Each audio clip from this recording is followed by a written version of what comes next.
What's good, everyone? OJ here. Welcome back to another video. Today we've got some awesome Nintendo Switch news to go over, the best Nintendo Switch news. But before we get into it, please make sure you hit that like button, subscribe if you are someone new, and click that notification bell to get my Nintendo Switch RPG videos and live streams first right here on PlayerEssence. Now let's go ahead and jump right into it, and we're starting off with a classic, a Super Nintendo classic, a game that I'm really excited about, and that is Super Mario RPG. Nintendo UK recently put out a banger when it comes to the tweet here, and in the tweet, or Z, or post, or whatever you want to call it on the social media platform, that's X, formerly known as Twitter, they put out this saying, "Sound on," with the emojis. Swap between newly arranged music and original Super NES soundtrack in Super Mario RPG for the Nintendo Switch. Now, after clearing the game,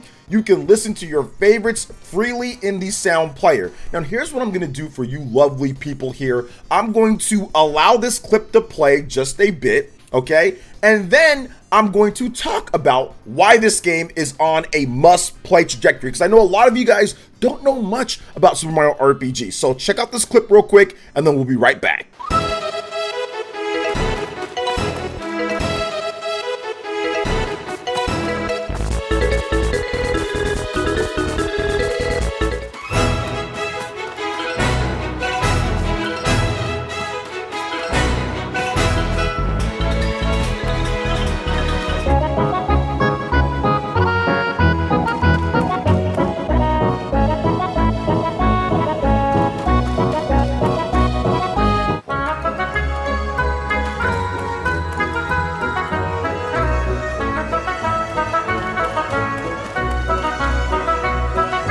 Okay, you guys see how much effort and how much time is being put into the music. One of the great things about Super Mario RPG is how dope the soundtrack is. Now, Mario games usually have a good soundtrack, but this was a perfect fusion of RPG tunes of the 90s with some Mario kind of mixed in there, and then you kind of fusion dance them to create these tracks that just stick in your brain, whether it's fight for a stronger monster or fight against a stronger monster to It's the Bandit's Way or the Forest Maze. They just have these tunes that are just so good in the game. So the fact that they're spending, or they spent, that much time kind of remixing these tracks, you're going to have a sound player to where you can listen to whatever you want to listen to. There's going to be a boss rush mode in this game. So there's content that was not in the original release, and I love that because it is a full remake of the game. Might as well add in some extra things. They have a power triple meter thing that they're doing in this that wasn't in the original, or at least not in that same type of way. So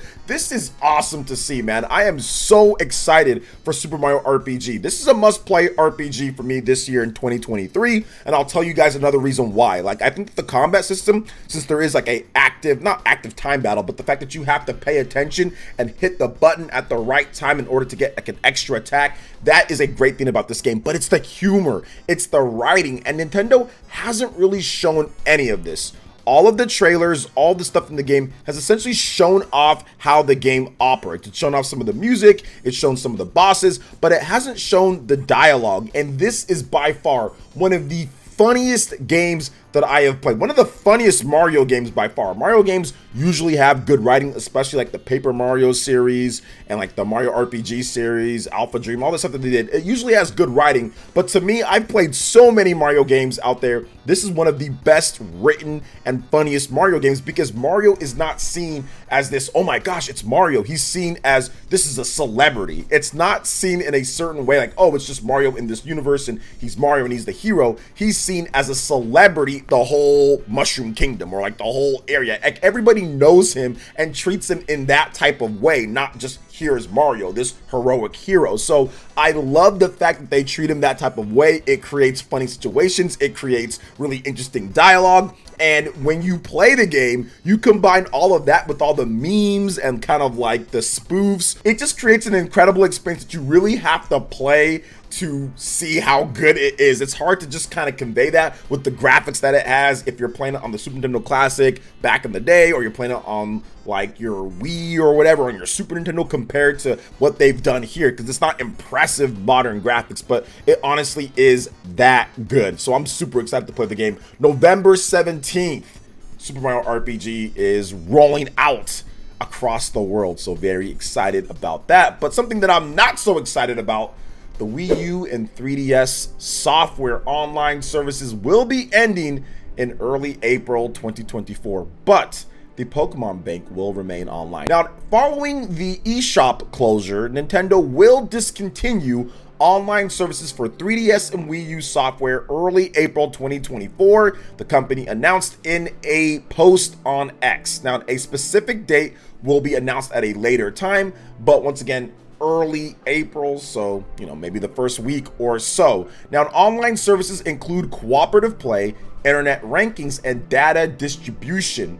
Nintendo noted that online services for Pokemon Bank will continue to function, but that may also end at some point in the future. So make sure you transfer over your Pokemon to Pokemon Home so you do not lose your Pokemon. And I do have a number of Pokemon from my playthroughs, like on the DS, like Pokemon Pearl and Diamond and all that. I have some Pokemon from there and even before on that Pokemon Bank, so I absolutely have to go on there and transfer them over to Pokemon Home. Now, Nintendo did detail a lot more about this when it comes to everything that will be happening. There was also a Q&A as well. Here's the first question: will I still be able to play offline even after online services end? And yes, you will still be able to use features and game modes that do not require online communication. Here's the next question: will any online service still be available even after online services generally end? It will still be possible to use online services for the following software, and then they mentioned the Pokemon Bank. The next question was, are you also ending online services for software from publishers other than Nintendo? And then they stated that with some exceptions, online services will end for all Nintendo 3DS and Wii U software. Please contact publishers for information about the online services for their software. The next question was, will it still be possible to download update data or purchase software? This is an important one, and they state, for the foreseeable future, it will still be possible to download update data and re-download purchased software and downloadable content from the Nintendo eShop. So it's not completely shutting down everything that you've already purchased or the update data. So if you go out there and buy a game and you're like, oh man, I got to download this big update or whatever, or if I bought something and I want to get it back, that will be available for you. Now, here's the last question and answer. When online services end, will Street Pass and Spot Pass no longer be available either? Street Pass uses local communication between Nintendo 3DS family systems, meaning that it will still be available even after online services end. However, because Spot Pass uses online communication, Spot Pass features will no longer be available. For example, you will be able to use Street Pass in Street Pass Me Plaza, which is pre-installed on the Nintendo 3DS family systems, but you will no longer be able to use features that use online communication, such as receiving new panels in puzzle swaps. So very unfortunate, especially for like the Pokemon games. I think that people still play those. I had a number of people reach out to me on my live stream and say, hey, people still play Splatoon 1, and there's still stuff like Xenoblade Chronicles X. So it sucks for people that still use the Wii U and Nintendo 3DS and love those systems. There is still a small but passionate base of fans that play that, and it really stinks that Nintendo can't keep those services on. I don't know what the server costs are or what's happening here, but I do feel that it's one of those things to where it's a small but passionate base, and it would have been nice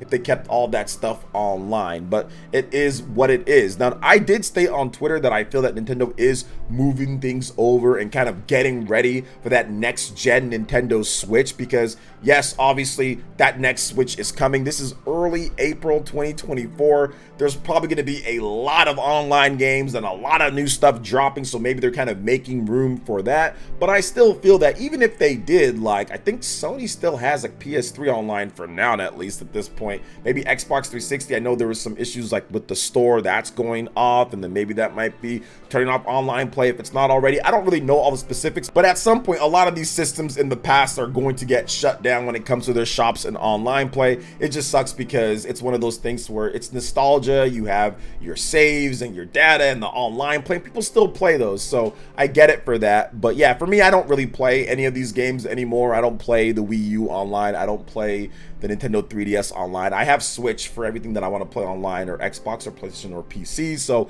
I don't play any of these, but I know that there are a number of people who do. But at least the Pokemon Bank isn't going down. At least at this point, it's not going down. And at least you can download your purchases and you can still get update data. That is good too as well, if you want to kind of take a blast down memory lane later in the future and still play things or get certain stuff. So unfortunate when it comes down to it, and it's one of those things that's going to happen. We've seen some backlash when it comes to Sony and everything, so it's going to be here too. People are going to be upset with it because there are still people who play and preservation and all of that, so I get it, and it's unfortunate when it comes down to it, but we'll see what happens in the future, because this could kind of parlay into Nintendo's next thing that they're doing. Obviously the new MPLN structure for online play, and what they're doing with the Nintendo Switch 2 could be that there's something happening when the rumored release date for the Nintendo Switch 2 is mid to late 2024. So we will have to wait and see. But for those playing the Nintendo Switch, you won't have to wait much longer for Gungrave G.O.R.E Ultimate Enhanced Edition, which is now available for our European brethren and will launch on October 18th in North America. So this is interesting because I did a sponsored video for this game on the Xbox Series X, and I thought it was fun. I'm not a Gungrave fan, but if you're into the anime, if you're into the Gungrave franchise, there is something here for you. Now, there are some issues, which I did state in my review of the game. There are some issues. There can be some with it, and I don't know how the Nintendo Switch version will stack up when it's out fully for everyone. I don't have the game yet. They didn't reach out to me for a review or anything, so I didn't even know that this game was coming. But yeah, Gungrave G.O.R.E, it is a game in the series, and there's a lot of Gungrave lore and anime and stuff, so if you haven't played the games, or if you haven't done anything like that, like, you can check it out. It's kind of like all in there. You can get caught up. But for the hardcore fans of the G.O.R.E franchise, I mean, this was okay for me. It was an okay title. I thought it had some really cool gameplay ideas and mechanics in there. And apparently, the Nintendo Switch version is getting the Ultimate Enhanced Edition. And I want to see how this runs on the Nintendo Switch, because there's a lot of enemies on screen. There's a lot of explosions. There's a lot of stuff just happening. So, North America, we're going to get it on October 18th, 2023. January 11th, 2024 in Japan and Asia. So the studio did just announce that. Now, users who purchase the game within the first month of release will receive 3 character skins as free bonuses: the Young Guns Grave skin, OD Grave skin, and Original Grave skin. Now, here's a little bit of an overview of the game from the studio Iggy Mob. A unique third-person shooter action game, Gungrave G.O.R.E Ultimate Enhanced Edition, comes to Nintendo Switch. More than 100 in-game elements were developed and improved to create a game that anyone can easily play like a toy. Become a stylish gunman and rain down with your bullets on your enemies. Anyone can pick up and get rid of whoever is in front of you in style. So yeah, that definitely seems like it. But it's interesting because they talked about all these different enhancements that are coming to this version of the game and what they've done. So it's interesting to see exactly if they have like gyro and some of the other stuff that people are talking about, because I'm not sure 100% if the other versions of the game are getting all of this, but there's a lot of enhancements and details and new things added in, so we'll see. It's already out in Europe, so my European friends, check out the game. If you're into Gungrave, check it out. Let me know what you guys think, and of course, we'll see if I can get a review code or if I can check it out on the Nintendo Switch when it comes out